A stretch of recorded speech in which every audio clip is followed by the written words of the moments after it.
Real life example, because I tell you, I love my clients. I really do. I really, really want them to get great return on their investment. And I have another real life example, and I have a little time. I just came back from the Boca Chamber event. It was fabulous with the Golden Bell and Education Foundation. And we were just, around a lot of small businesses, and this came up. And I wanted to make sure I explain this real life example because I hope it helps you in your social endeavors, because I know people are all on Facebook, and if you run a small business, you've probably figured out some sort of social media and you're spending money to boost posts and stuff like that. So let me just tell you a real life example that I think is going to be helpful for you. Let me just start with this phrase. Are you ready? Clicks are not leads, okay? Clicks are not leads. So that's really important to understand. So people get really excited about engagement on social. They like to boost posts to get a lot of interaction, views, and that's great for an awareness campaign, which is important as well.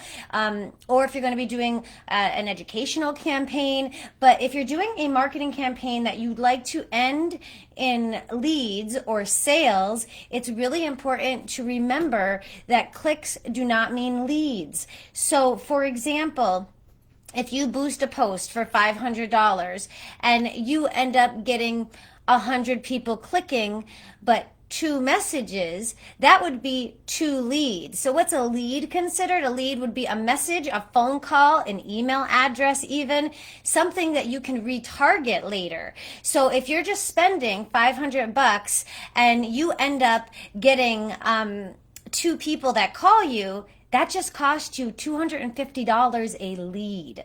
So also remember, leads are not sales. Leads are just leads. They can convert to sales, but honestly, they don't often for a little while. Generally speaking, with most whatever you're selling, whether it be something tangible or even something like travel in the future or whatever it is, equipment that you're selling, it usually takes a few times for people to make a decision. So that's why you want to take that, what we call first party information, whether it's their email, their phone number, their name, you put that in your CRM, and then you retarget through an email drip campaign, through a text messaging campaign, through a Facebook social campaign, and then you get to the sale part. But I saw a client today who I love dearly. I love all my clients. Honestly, I wouldn't work for them if I didn't love them, and I really want to see them succeed.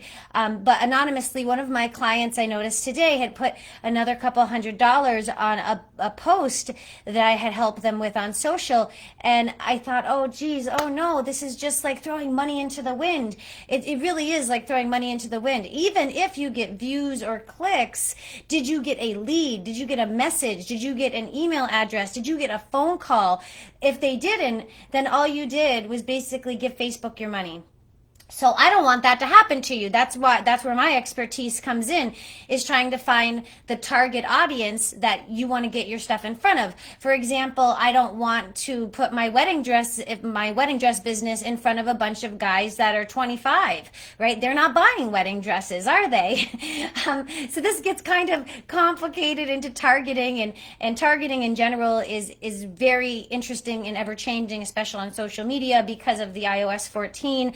We have to get a little bit more refined, but I just want to give a general reminder, and I don't want small businesses to waste their money. I understand small businesses. We own a travel agency. We're working more with training travel agents rather than consumer facing right this moment just because of COVID, but that had me transitioning into working the social media for different small businesses around my area, and I have a varied accounts. They're really all over the place between, from the typical realtors and chiropractors and other normal businesses that you think of, to more esoteric businesses that really need some help with their awareness campaigns and, of course, finally their sales. And I just think to myself, oh no, we do all this work to get a good profile, to make sure that the sales funnel is correct, so that when you get to the site, there's a place for people to get more information, to sign up for your list if they'd like to, or to be educated in some way, and for you to somehow capture their first party information so that you can retarget them. But just boosting on a social account, just boosting without willy-nilly, as I'd say, without having a targeted audience, it is truly like throwing your money into the wind. And I am a frugal woman. I like to make sure that your money goes far, and we stretch it as far as we can. You can always hire us, of course, social media adsthatwork.com. Just message me directly if you have questions. We do all small businesses. For the true small business, between like 1 and 10 employees, the small businesses that don't actually have the marketing spend to spend with a marketing agency that's charging $3 to $5 grand a month. And that's mostly what marketing agencies, that's the norm, $3 to $5 grand plus for small businesses. I don't really consider that a small business if you can afford that kind of marketing department plus your ad spend, because you still have to spend money to make money. That is true. But we try to do so in a fashion that's going to obviously stretch your money out and get you more leads, and hopefully those convert into sales. And again, clicks are not leads. Likes are not leads. Those are vanity metrics, and what you want, and if you're spending your money, you want leads. You want actual leads. What's a lead? Once again, a lead is going to be someone that messages you directly, that goes on your website, maybe puts their email address in, maybe puts their phone number in. A lead is someone that you can retarget to and possibly sell to, not someone who just liked a post or saw a video. So while awareness campaigns are critically important, especially for edification, and we do that, I do that with all my clients. Of course, we do an awareness campaign to make sure that everybody knows what you're doing, and it's important to keep up on that, especially for you realtors, by the way. I do work with a few realtors, and they've done great. Awareness campaigns for you, especially because you want them top of mind, is super critical. But if you're looking to sell something to someone, a product, I really would say you have to be super laser focused on your target audience before you start spending on boosting ad, because ad money, just think of it this way: if you spend $500 boosting a post and you get 100 people that like the post or even comment a little bit, but they didn't message you, give you your email or your phone number, that's not a lead. And if you got 2 people that gave you their phone number or called you and became a lead, that would be 2 people at a $500 spend would be $250 a lead, not a sale, a lead. So you really have to start thinking in that bigger sales funnel picture, this marketing sales funnel. If you just throw money at something, you really are throwing money away. I don't like to see anybody do that. And I hope this is coming off as sincere and genuine as it is, because I really do want to give you guys as much good information as I can. And of course, if I can align with the right companies that want extra help in this department, I'm happy to do so. But truly today at this event, it became aware again. I said, maybe this would be helpful for some of my small business owners to remember, is that a click is not a lead. And if you spent $500 and you got some clicks, but you only got 2 leads, which would be messages, emails, or a text or a phone number, then you spent $250 a lead, and that didn't even convert to a sale yet. And of course, you do want a proper sales funnel so that you can retarget them. Meaning, if you have got their email, you can do an email drip campaign. That's what we do that for some of the companies that need a little bit more.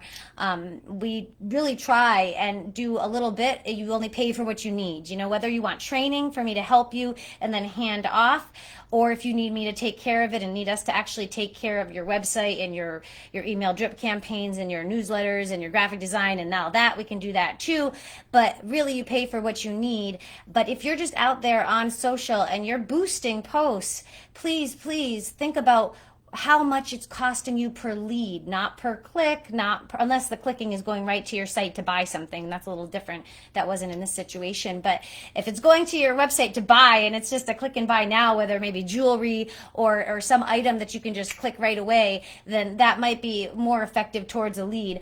But if it's something that, you have to actually call to order, you have to remember a click is not a lead. Most of the time, it's just going to be a click, and it's more of an awareness campaign. So I'm here to help you sell or get your message out, whatever you desire, whether it's going to get your message out to educate people, maybe you're into sales, maybe you're into doing something that's for the community. But we have to be very mindful that throwing money at Facebook is really just giving them your money. And I don't want to see you do that. So please be careful with boosting posts. Have a target audience.